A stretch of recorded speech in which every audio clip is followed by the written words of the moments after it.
এই যে বন্ধুরা দেখতে পাচ্ছ, এখানটায় আমি চাউমিন বানাচ্ছি। চাউমিনটা নিরামিষ চাউমিন বানাচ্ছি। তার জন্য আমি এই যে ছোট ছোট করে বিনগুলো ওই চাউমিনের মধ্যে সিদ্ধ করে নিয়েছি। সিদ্ধ করে নিলে না তেলটা কম লাগে। আমি তো একটু তেল কম দিয়ে করি, কারণ আমাদের তো ওরা জিম টিম করে, তার জন্য আজকে একটু চাউমিন খাবে, তার জন্য আমি কম তেলেই করব।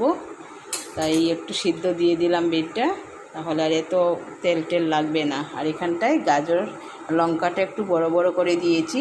আমার ছোট ছেলে আবার লঙ্কা মুখে পড়লে ভয় পায়, তার জন্য এই বড় করে দিয়েছি। বিনে আর লঙ্কা যাতে ডিফারেন্সটা একটু অন্যরকম থাকে আর কি, দেখতে পায়, তার জন্য আমি লঙ্কাটা একটু বড় করে দিলাম।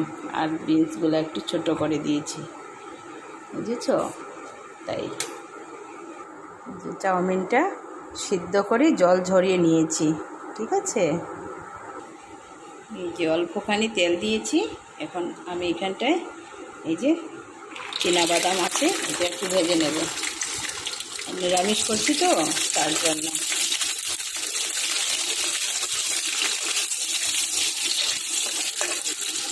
একটু ভাজা হয়ে যাক।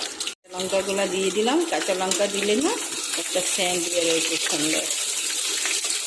কাঁচা লঙ্কাগুলো একটু ফ্রাই করে, বাদাম ভাজা হয়ে গেছে, অনেকটা ফ্রাই করে দিয়ে দেব। আর কারি পাতা আমি শুকিয়ে রেখেছিলাম, এই যে কারি পাতা শুকিয়ে রেখেছিলাম, তাই একটুখানি কারি পাতা দিয়ে দিলাম। সেন্টটা খুব ভালো আসে, কারণ এটা তো নিরামিষ বানাচ্ছি, তার জন্য কারি পাতা দিলে বেশ ভালো লাগে খেতে। এখন আমি গাজরগুলো দিয়ে দেব। এই যে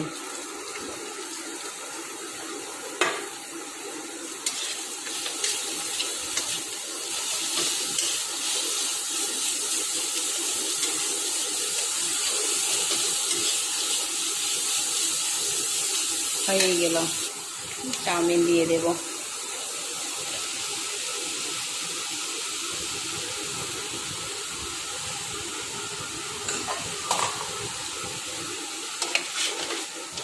একে একে একটু মশলা দেব, একটুখানি দেব, বেশি দেব না।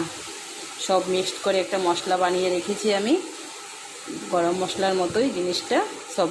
সবজি মশলা বলে না, ওরকমই করেছি মশলাটা। এটা দিয়ে দেব। এটা দিয়ে দিলে না চাউমিনে খুব সুন্দর একটা ফ্লেভার আসে। আর আমি তো সব কিছু দিয়েছি, কারি পাতাও দিয়েছি, এটার একটা আলাদা একটা সেন্ট আছে। নুন দিয়ে দিচ্ছি, একটুখানি চিনিও দিয়ে দেব। চিনি একটু না দিলে ভালো লাগবে না। এই মশলাটা দিয়ে দিলাম।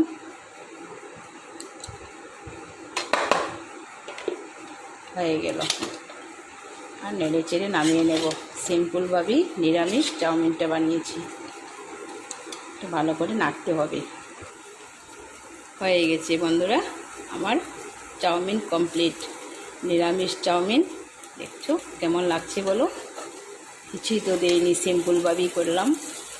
তোমরাও এরকম নিরামিষ দিনে সিম্পলভাবে করে খাবে, বেশ ভালো লাগবে।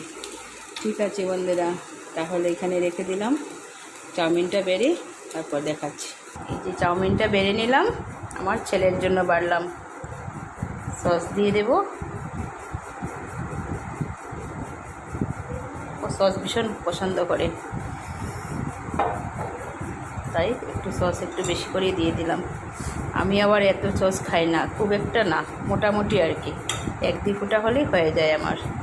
তো ওরা আবার সসটা খুব পছন্দ করে। এই যে দিয়ে দিলাম, হয়ে গেল। ঠিক আছে বন্ধুরা, সবাই ভালো থেকো। তাহলে এখানে রেখে দিলাম। Bye bye.